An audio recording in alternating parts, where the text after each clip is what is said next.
Muito boa noite a todos. Centro Fraterno, Luz e Caridade, né? Aí eu escolhi para falar um pouco hoje sobre dois tipos de caridade, em homenagem ao trabalho de vocês. Trabalho ousado, perseverante, determinado e extremamente amparado, como todos são, todas as iniciativas do bem são muito amparadas espiritualmente. Eu escolhi falar sobre a caridade difícil e também sobre a caridade essencial. Mas antes eu preciso fazer publicamente, fazer um testemunho pessoal rápido, muito rápido. A nossa vida aqui na Terra, nós, seres humanos, é composta de estações.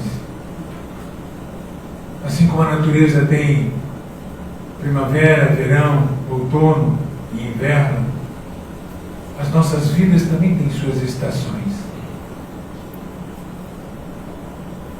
E eu vivo nesse momento, nessa minha encarnação, ainda não cheguei nesse patamar de Iracema, estou próximo, estou caminhando rapidamente por 70 anos, então estamos próximos.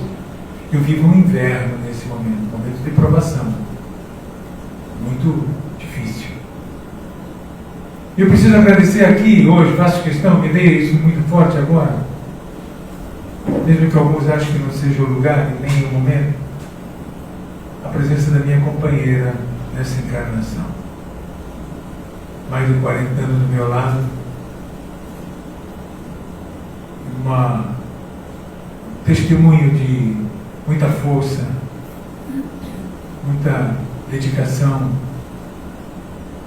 E ela consegue dar um exemplo para mim nesse momento importante de exercício efetivo da fé. Porque há quantos anos eu falo da fé?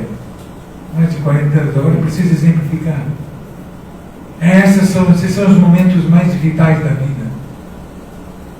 Eu quero agradecer, minha esposa está presente aqui, Rose, e você está do meu lado, está fazendo toda a diferença nesse momento tão difícil. Tudo vai passar, como se diz, mas a sua participação ficará para a eternidade gravada no meu coração. Eu preciso ler um pequeno trecho desse livro, só um pequenino trecho. Vinha de Luz, é uma coleção ditada por Chico Xavier, pelo Espírito Emmanuel, composta quando ele estava vivo. Chico Xavier, que desencarnou em 2002, aos 92 anos de idade, mais de 80 anos, de uma mediunidade intensa.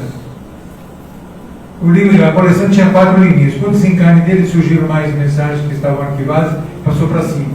Mas os livros básicos são esse, Vinha de Luz, Caminho, Verdade e Vida, Fonte Viva, Pão Nosso.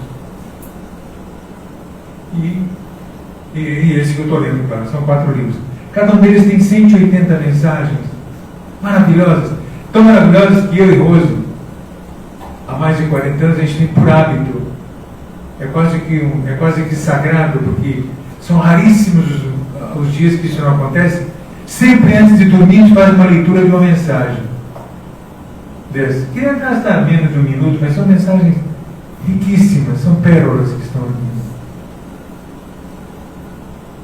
E aí, como são muitos anos e a gente lê os mesmos livros para dormir, então algumas mensagens foram lidas muitas vezes. E aí eu comecei a grifar de uns anos para cá, de uns 8 anos para cá. A canetinha fica do lado da cama, do lado onde a gente faz a leitura. E eu passei a grifar as mensagens que me chamavam mais atenção. E esse que eu vou ler um pequeno trecho para vocês, que tem tudo a ver com o que nós vamos conversar hoje. É uma mensagem linda, uma das mais grifadas, o campeão de grifos desses anos todos, que é a mensagem Migalhas e Multidão. Tem tudo a ver com o trabalho de vocês, inclusive, aqui no Encontro Fraterno, no Luz e Caridade. Eu estava ontem eu estava no Encontro Fraterno, por isso que eu preciso ter o nome de Encontro Fraterno. Deixa eu pegar meu óculos, só um minuto, pegar o óculos. Os 70 anos exigem isso. Você vem de primeira semana, não tem esse problema, né? Não precisa usar óculos. Lente de contato. A mensagem migalha e multidão é 91. Eu só vou ler a conclusão dela. Ela é muito curta, mas só vou pegar a conclusão. Só a conclusão que me interessa. Porque assim, essa mensagem, eu não vou ler na íntegra, Emmanuel faz uma linda analogia, espetacular, com um dos fenômenos que eu mais sou apaixonado da passagem de Jesus na Terra, que é o fenômeno da multiplicação dos pães e dos peixes. Está citado em todos os evangelhos, em Marcos, em Mateus, em João e Lucas.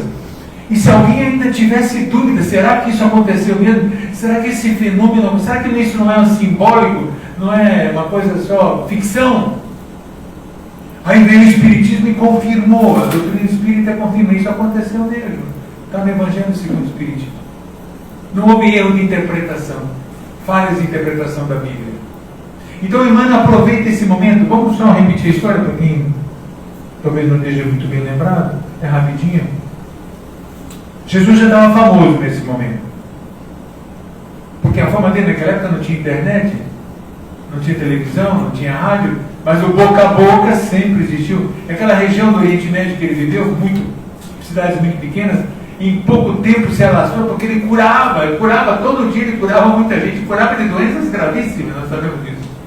Não curava qualquer coisa, não. De gripe e AVC, tudo passava pela mão.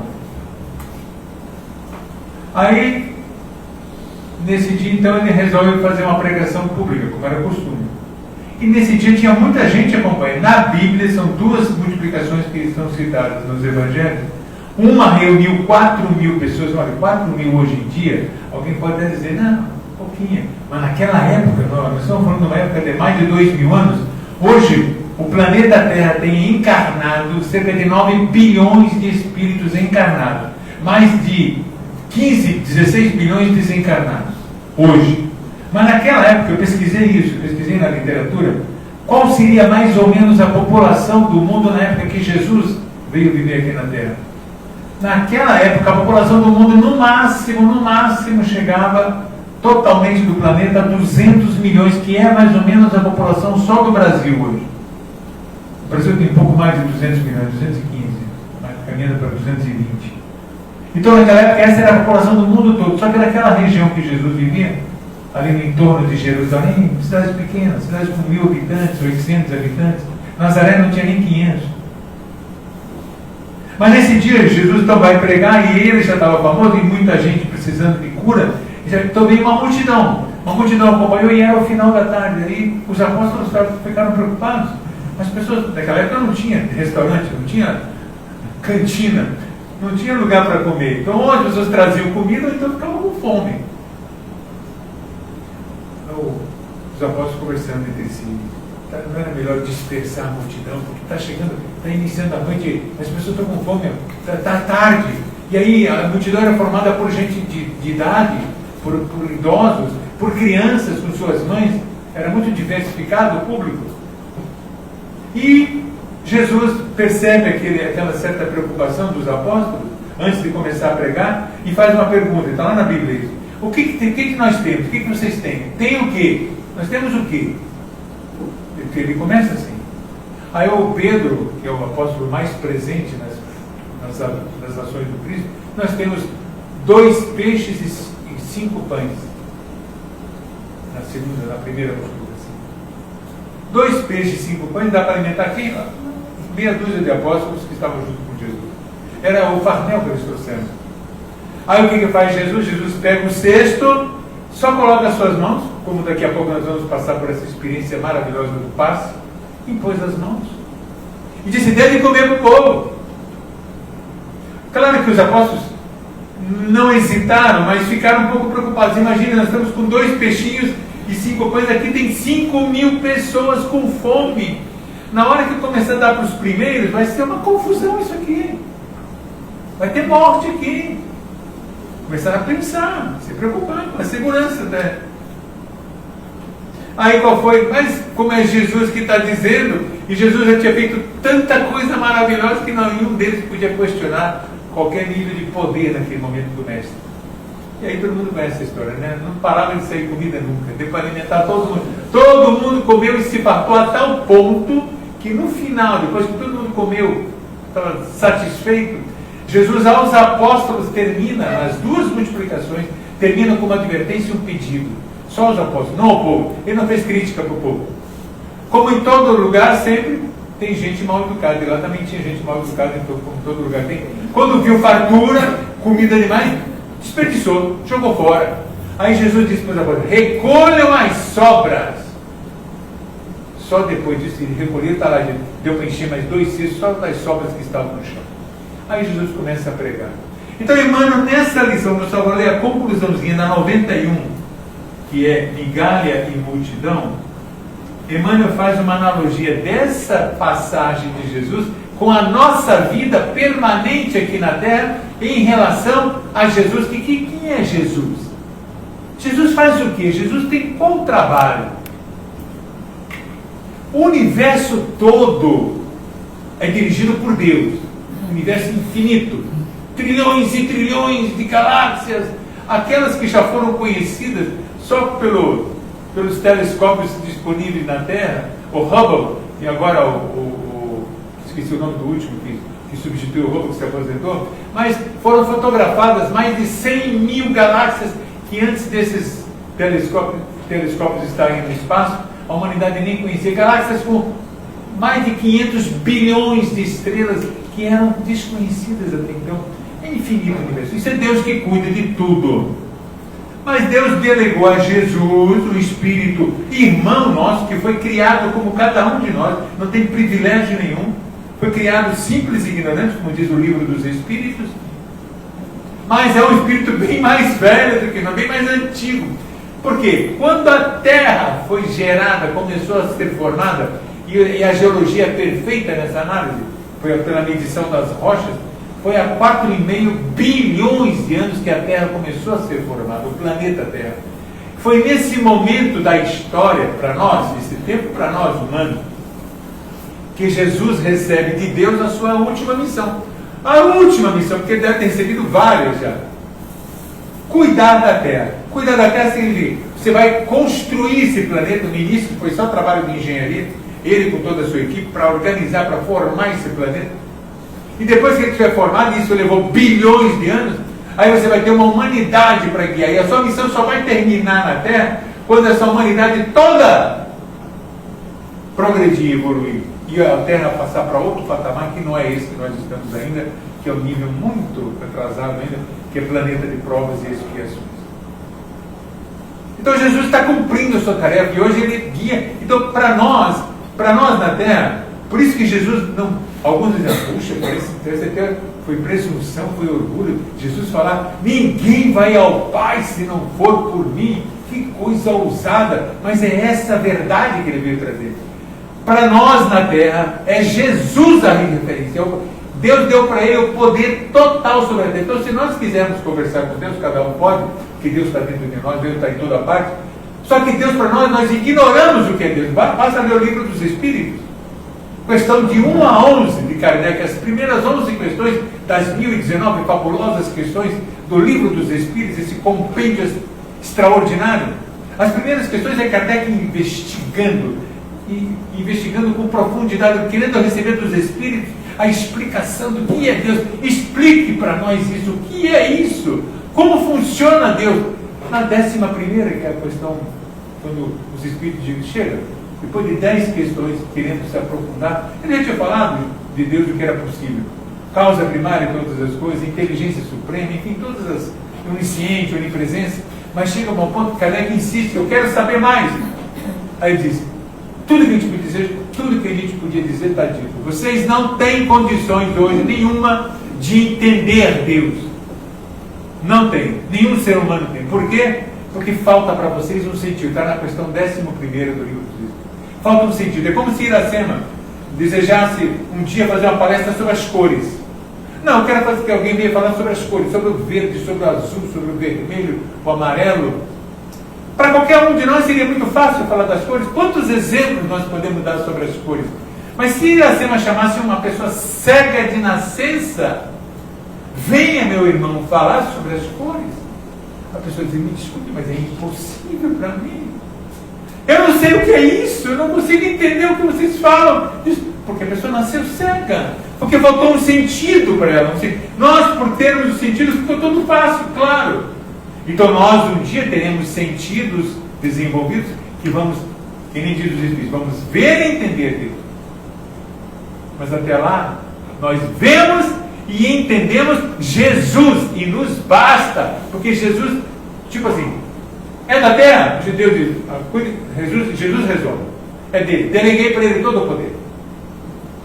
Por isso que ele veio exemplificar na sua vida carnal um pedacinho minúsculo desse poder, com tudo que ele fez, dentre eles essa beleza da multiplicação. Vamos finalmente à leitura do trechinho da encerramento. Eu fiz tudo isso para chamar um pouco da atenção, para as pessoas prestarem mais atenção. Os últimos dois, não, vou ler os dois últimos, minha lição, vou ler os dois. Se o servidor fiel caminha para o Senhor, a migalha das suas luzes é suprida pelo milagre da multiplicação. Todos nós temos luz. A evolução do espírito é medida na sua trajetória pela intensidade de luz. Quanto mais evoluído, mais luz. Quanto mais atrasadinho, menos luz.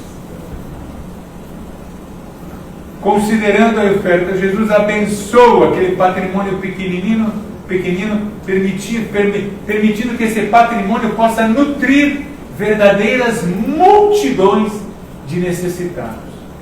O último parágrafo agora. É imprescindível, portanto, não duvidar. Olha que frase impactante. Não duvide, não devemos duvidar das nossas possibilidades mínimas no bem. Jesus pede nossas migalhas.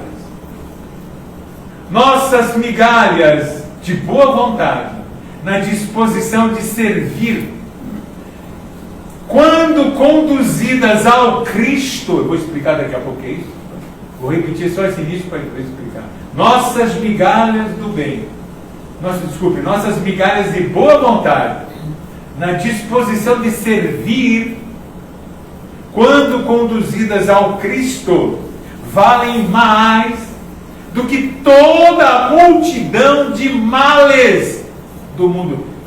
Toda a multidão de males do mundo. Não é brincadeira, não. Uma migalha de luz. E qual é o exemplo que eu dou para vocês? Qual é o exemplo que eu dou? Físico.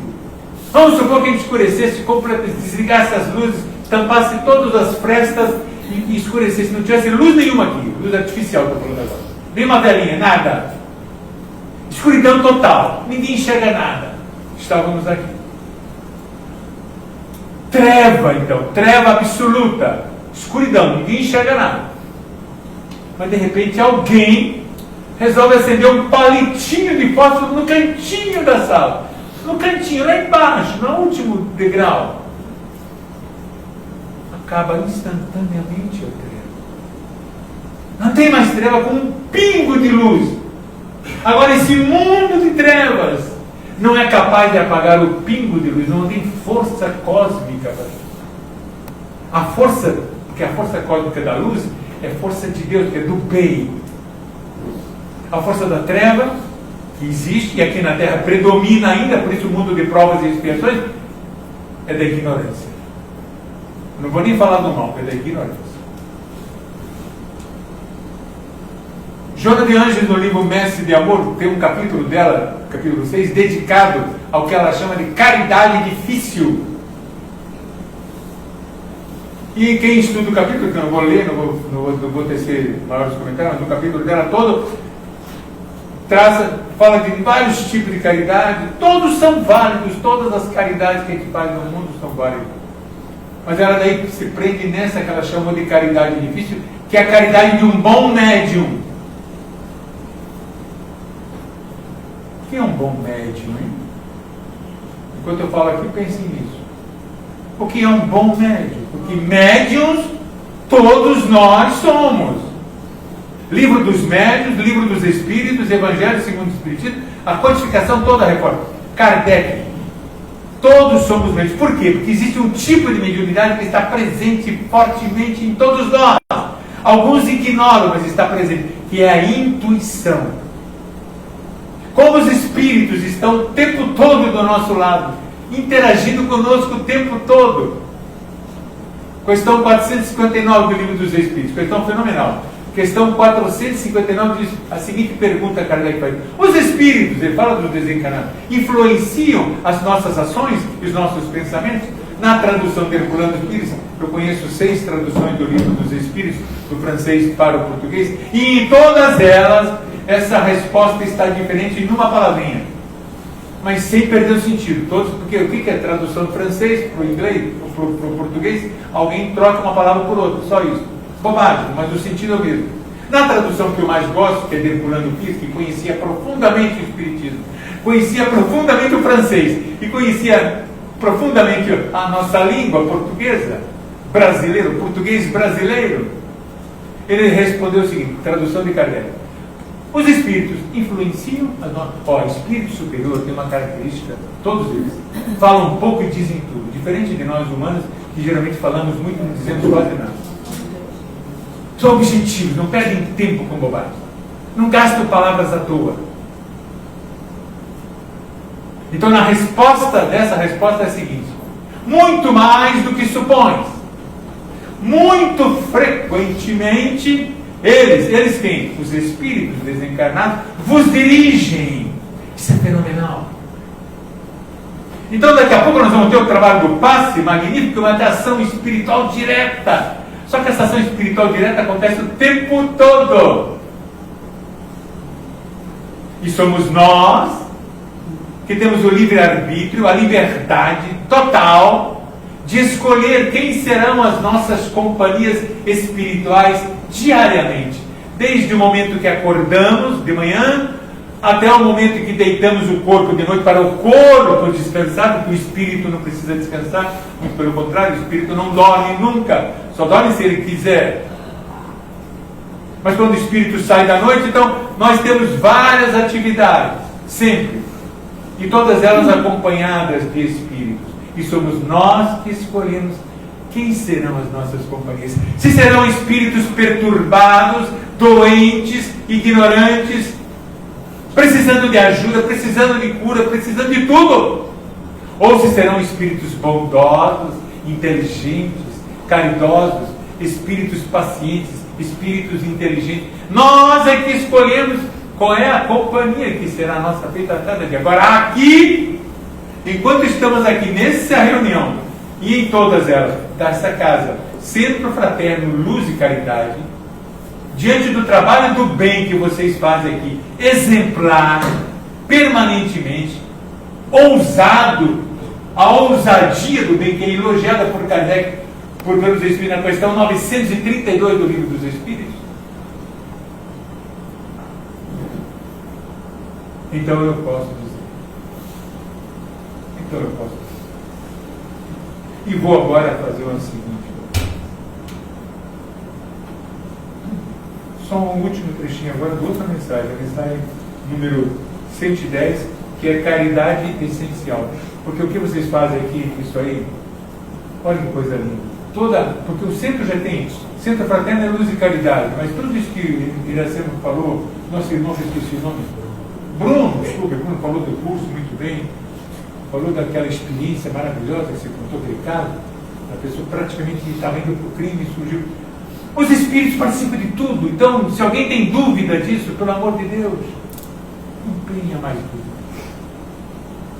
Nessa, também um trechinho bem curto, final da lição número 110, subgrifada a lição, caridade essencial. Ele explica, Emmanuel, trata-se, ele vai explicar no finalzinho, ele vai dizer sempre, Emmanuel vai dizer o que é essa caridade essencial, porque todas as caridades são válidas, tudo é importante, tudo é válido, mas qual é a essencial? O que é isso?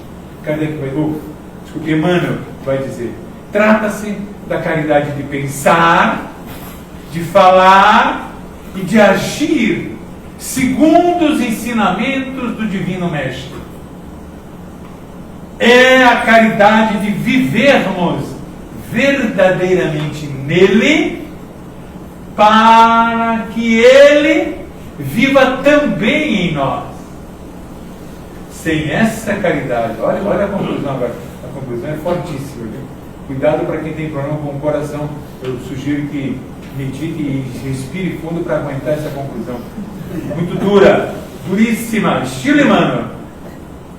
Emmanuel foi duro com o Chico, né? O Chico Xavier, uma alma bondosa, maravilhosa.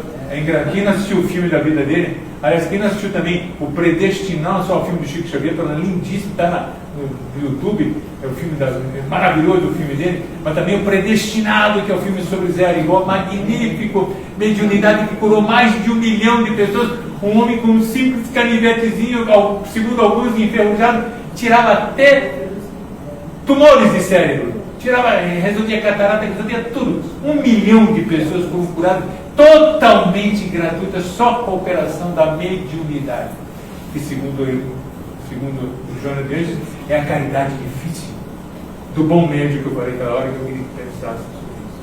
O bom médico. Então, concluindo, sem essa caridade, nós podemos levar a efeito serviços maravilhosos externos na terra, alcançar intercessões valiosas em nosso benefício. Isso é importante. O que significa intercessão valiosa? Toda ação que você faz do bem. Por exemplo, esse caso que o nosso amigo Sandro contou, de um rapaz que estava desesperado e de repente que recebeu uma ajuda. Essa ajuda foi construída toda espiritualmente, envolveu um trabalho imenso.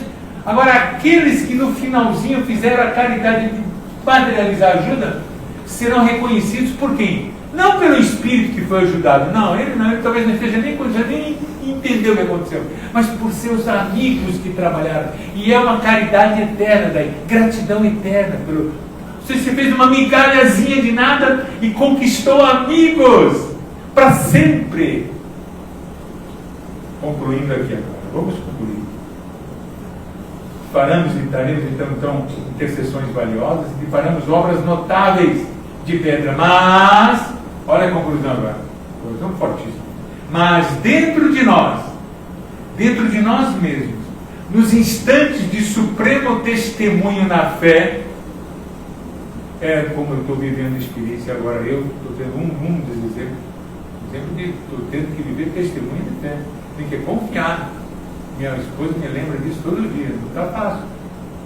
É nesses momentos que a gente tem que aproveitar a experiência, para não jogar fora experiências, para não ser em vão a vida. Encerrando agora. É nesses instantes de supremo testemunho na fé, estaremos então vazios e desolados na condição de mendigos da luz. Emmanuel está se reportando. Essa mensagem, Emmanuel não está dirigindo para o povão que está nas farras, se divertindo por aí, com todo o direito, não estou fazendo crítica nenhuma, mas não está dirigindo à massa, não. Ele está dirigido aos trabalhadores da terra, trabalhadores do bem, trabalhadores de todo, não é só do espiritismo, de todo mundo que Jesus está interessado no bem. Jesus não tem rótulo. O rótulo dele não é cristão, não é religioso. A religião faz parte, é um pedacinho. A essência de Jesus é o bem, que as criaturas se transformam. Por isso que essa mensagem diz, essa é a caridade essencial. Alterar o padrão de comportamento nosso na nossa vida. Não só quando nós estamos nos templos de pedra. Aqui é um templo de pedra. O Centro Fraterno Luz Galileu, a sua instituição física é de pedra. Agora o que manda aqui é a parte material, é a alma, formada pelos que estão aqui diariamente. Esse é o nosso grande desafio. Grande desafio. Fazer com que a nossa migalha de luz dê resultado. E quando você oferece, o que é direcionar em relação ao Cristo? É muito simples. Cada um de nós sozinhos na Terra, a gente pode fazer algumas coisas. É possível, claro. Todo ser humano pode fazer alguma coisa. Estou falando do bem, eu estou falando do bem, eu não estou perdendo tempo com coisas negativas. Estou perdendo tempo com estupro, com aborto, com paixões desequilibradas, com assassinatos, com violência. Não estou perdendo tempo com isso. Não quero gastar tempo com isso. Estou falando do bem. Isso é fruto da ignorância absoluta aí, que merece todos aqueles que estão nesse viés, no viés de fazer o mal e sentir prazer com o mal, merecem de nós piedade. muito tempo, porque estão se endividando, estão na sua fase de contrair dívidas que serão todas pagas, porque Deus é perfeitíssimo, sua justiça é perfeita, mas ao mesmo tempo é amorosa. Eu quero pedir permissão para você para encerrar. Já está bom minha fala, já falei demais. Quero aproveitar daqui a pouco o passe dado por essa equipe maravilhosa. Eu preciso muito me alimentar dessas energias. Mas quero aproveitar e me veio à mente agora mais uma experiência que eu sempre cito várias vezes na minha vida. Fazia 12 anos que aquela mulher sofria uma doença incurável. Ninguém sabia o que era aquilo. Ninguém conhecia uma doença tão rara naquela época do Cristo. Jesus estava vivo. Ela sangrava o tempo todo, não parava de sangrar. Tinha perdido tudo, ela tinha posses, mas perdeu tudo, procurou todas as formas de poder se curar, ninguém conseguiu. Ela estava esquálida, muito mal, já estava na vida como uma verdadeira mendiga, fisicamente falando. Nesse dia, Jesus está entrando em Cafarnaum. Aí é Cafarnaum, é onde vivia Pedro, a casa de Pedro na beira-mar, pescador. Só que Jesus já estava famoso, já estava conhecido, já era mais de 2 anos de caminhada. Então, quando ele entra na cidade, junto com alguns apóstolos, multidão está junto com ele, multidão. Não tão grande quanto a multiplicação, não chegou a milhares, mas centenas de pessoas, centenas acompanhavam. Iam até a casa de Pedro, dispostos também a conseguir alguma cura, já que Jesus curava o tempo todo. E aí estão caminhando, estão andando em direção à casa de Pedro, mas de repente Jesus para. Jesus para e diz, todo mundo se assusta, o que houve? Jesus diz, quem me tocou?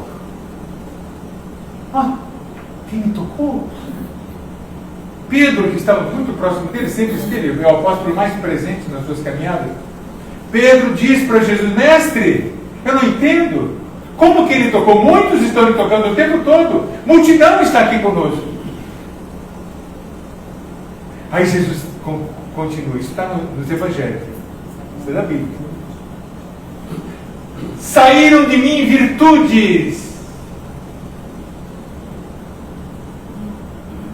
Aí ele próprio vai até a senhora, que nesse momento está de cabeça baixa, chorando, no chão, sentada no chão, onde eles passaram. Jesus vai até ela, toca na sua fronte, com muito carinho, e diz, vai em paz, minha irmã, porque a tua fé te curou. Instantaneamente. Ela tinha feito apenas o quê? Qual foi o gesto da mulher hemorroísta? Tocou com esforço, ela não tinha nem energia para se levantar, para seguir naquela caminhada, mas ela disse, eu preciso tocar. Ela tocou nas vestes de Jesus, encostou o seu dedo nas vestes, mas fez isso porque, com convicção, eu estou me propondo a ser curada nesse momento. Quero que afligia há 12 anos, e a cura foi instantânea. Isso não é um privilégio dela, nem de ninguém. Jesus nunca parou de fazer isso e nunca vai parar. Que o Mestre Jesus nos abençoe a todos, nos permita continuar essa encarnação, para que cheguemos lá, de volta à nossa pátria, de volta ao lugar onde nós deixamos tantos amigos queridos, e possamos retornar e dizer, agora valeu a pena, eu voltei com menos dívidas, com menos compromissos, e voltei melhor do que quando parti daqui. Obrigado, meus irmãos, porque ninguém faz nada sozinho nessa vida. Obrigado, Senhor.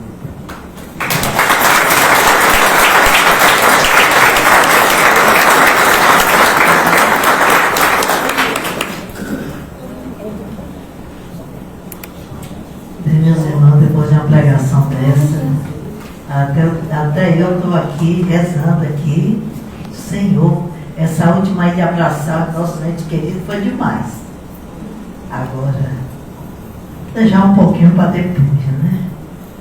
Mas só não sabe quando. Então vivamos como se cada dia fosse o nosso último. O derradeiro. Não desperdice minuto nenhum da sua existência. Quantos de nós perdemos momentos preciosos com tanta bobagem, tantos julgamentos sem sentido, quantas coisas, se a gente parar para analisar, poderemos deixar passar? E perdemos tanta energia com isso. Né? Então vamos pensar. Foi maravilhosa essa palestra aí. Me tocou profundamente aqui dentro. Mas sigamos, que isso é importante. Então, é o nosso momento do passe. Bruno já está aí com os nomes. Para quem chegou agora, nessa casa nós tomamos o passe, mas não vamos embora. O trabalho continua. Obrigada, pastor.